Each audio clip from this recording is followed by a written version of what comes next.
sesuai dengan kebenaran. Artinya jangan sampai kita para humas ini menyebarkan informasi fitnah atau yang sekarang terkenal dengan hoax. Jadi jangan, kita harus menyampaikan informasi-informasi kebenaran untuk mengkontra kalau ada informasi-informasi yang mendiskreditkan pemerintah. Insan kehumasan Bapak Ibu sekalian harus terus menyuarakan praktek baik yang dilakukan oleh pemerintah dan juga menyampaikan nilai-nilai perdamaian, keadilan, serta inklusivitas. Terlebih saat ini terjadi pergeseran strategi maupun modus operandi yang digunakan kelompok teror, di mana mereka menargetkan peningkatan pelibatan perempuan, anak-anak, dan remaja.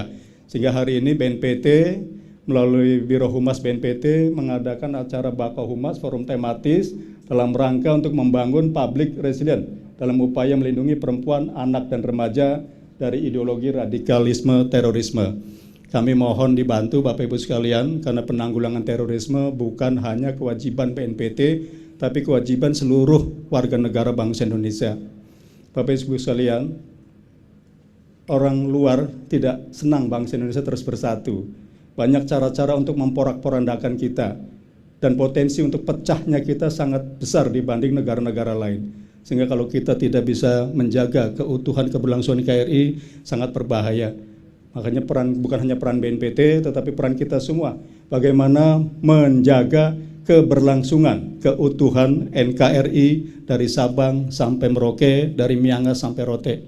Sudah cukup sakit, kita lepas kemarin Timur Timur. Jangan sampai lagi nanti ada hal-hal yang kurang pas, lepas lagi Papua dan seterusnya.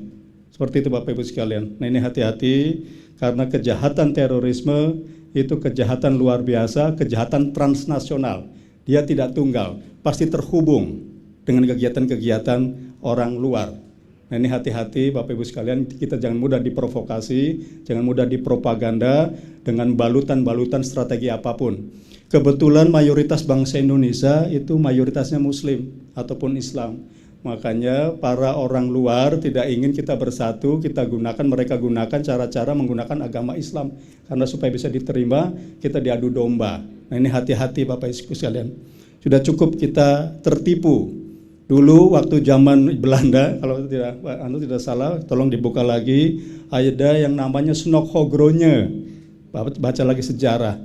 Snokhogronya itu seorang yang pura-pura menjadi orang Islam, pura-pura jadi mualaf, yang tujuannya adalah untuk bagaimana bisa menjajah Aceh.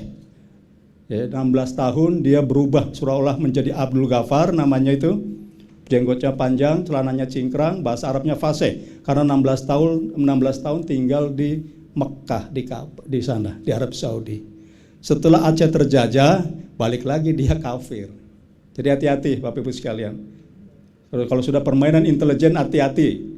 Bukan intelijen kita, tapi intelijen asing yang ingin memecah belah persatuan dan kesatuan bangsa Indonesia. Jadi hati-hati Bapak Ibu sekalian. Insan kehumasan harus terus menyuarakan praktek baik Bapak Ibu sekalian. Kami minta tolong forum hari ini adalah bagaimana kita membangun public resilience supaya kita kuat, tidak mudah terprovokasi, terpropaganda oleh kekuatan luar yang menggunakan cara-cara terorisme untuk memecah belah bangsa Indonesia. Sebelumnya Bapak Ibu sekalian, kenapa mengambil tema ini? Sebelumnya para kelompok rentan ini terbatas perannya. Dulu sebelum adanya ISIS marak, ISIS itu Pak Jum juga sangat paham, ISIS itu mulai berkembang tahun 2012, dimulai dengan Arab Spring sampai hari ini. Nah dulu pelibatan perempuan, anak dan remaja itu tidak sehebat sekarang sebelum adanya ISIS. Mereka ganti strategi menggunakan perempuan, anak dan remaja sebagai yang akan dilibatkan dalam secara aktif untuk melaksanakan radikal terorisme. Dulu namanya perempuan, anak dan remaja hanya sebagai pendukung aksi yang dilakukan oleh laki-laki dewasa, baik oleh suaminya maupun ayahnya. Dukungan yang dimaksud dapat berupa hanya membantu logistik, penyembuhan informasi. Dulu namanya Nurdin M. Top, nama sama Nazarudin, susah ditangkap karena perempuan-perempuan kita terbuai dengan permainan agama, mau dinikahi dan seterusnya, sehingga menyembunyikan suaminya, Nurdin M. Top ataupun Dr. Azhari tadi. Nah dulu perannya begitu tuh, ngumpet-ngumpetin orang pelaku teror dan seterusnya. Kemudian juga memberi bantuan makan, logistik, penyembunyian informasi hingga menyediakan tempat persembunyian. Namun kini Bapak Ibu sekalian, pasca ISIS 2012 sampai hari ini, Mereka melibatkan aksi-aksinya dengan perempuan, anak, dan remaja. Salah satu peristiwa peningkatan peran perempuan dan anak terlihat saat serangan bom Polres di Surabaya tahun 2018. Suatu keluarga bunuh diri semua. Suami, istri, dan 2 anaknya. Bayangkan, hanya terjadi di Indonesia yang begitu itu. Di luar negeri tidak ada pelaku teror yang melibatkan anak kecil dan perempuan. Paling maksimal perempuan. Di sini sampai ke anak-anak. Luar biasa Bapak Ibu sekalian. Serangan tersebut merupakan yang pertama melibatkan keluarga sebagai pelaku, termasuk istri dan di dalamnya. Serangan tersebut menunjukkan bahwa paparan ideologi radikal terorisme terhadap perempuan dan anak dimulai dari lingkungan keluarga, Bapak Ibu sekalian. Fenomena ini, data-data tadi bukan ngarang. Ini didukung dengan data dari IKH BNPT, jadi BNPT melaksanakan riset penelitian Bapak Ibu sekalian dalam Counter Terrorism and Violent Extremism Outlook 2023, ini sesuai dengan hasil temuan BNPT tadi, terdapat 3 kelompok yang rentan untuk proses radikalisasi, yaitu yang pertama perempuan, kemudian anak-anak dan remaja. Hasil riset juga dari Setara Institute juga menyatakan hal yang sama, yaitu sebanyak 24,2% remaja pelajar SMA merupakan intoleran pasif. Jadi kita ini, populasi kita kalau menurut data BPS sudah 275 juta kurang lebih, itu ada 24,2% yang intoleran.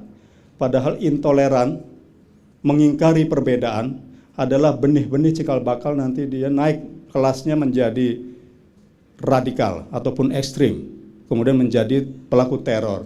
Awalnya dari intoleran dulu, dia mengingkari ketentuan Tuhan, karena sebenarnya perbedaan adalah sunatullah, itu Tuhan sudah ciptakan. Saya lahir laki-laki, mungkin adik saya perempuan, itu sudah berbeda. Nah mereka nggak maunya laki-laki semua. Kalau bisa Tuhan ciptakan laki-laki semua. Kalau bisa ciptakan Tuhan perempuan semua, maunya seperti itu. Jadi pelintir, ini permainan intelijen, hati-hati Bapak Ibu sekalian. Hati-hati. Kita yang sudah intoleran ini 24,2%. Jadi bayangkan kalau dikali misalnya dengan 275 juta. Tinggal nunggu waktu saja nih, nanti pandai dipoles, ini menjadi amunisi-amunisi yang siap berperang. Kemudian di pelajar SMA, Bapak Ibu sekalian, yang menjadi intoleran aktif itu ada 5%. Sudah aktif ini. Jadi kalau dia bukan Islam, yang kena kebetulan hari ini yang dipapar itu yang Islam, dia nggak mau bergaul dengan yang sesama non-Muslim misalnya dan seterusnya. Ini sudah 5%. Kemudian yang sudah terpapar betul itu 0,6%. Memang belum 1%, baru 0,6%. Tapi kalau dikalikan dengan jumlah remaja saja yang ada di Indonesia menurut data BPS yang kurang lebih 45 juta jumlahnya remaja kita yang usianya 15 sampai 24 tahun, itu kurang lebih 45 juta. Jadi kalau 0,6% yang sudah terpapar itu kurang lebih 270 ribu. Ngeri nggak tuh Bapak? Bayangkan, kita satu saja ngurusin Nurdin M. Top atau Dr. Azhari, itu ruwetnya luar biasa. Apalagi ini sudah terpapar 270 ribu. Nah nanti kalau dia aktif di medsos, memaparkan kepada yang lain-lainnya dan seterusnya.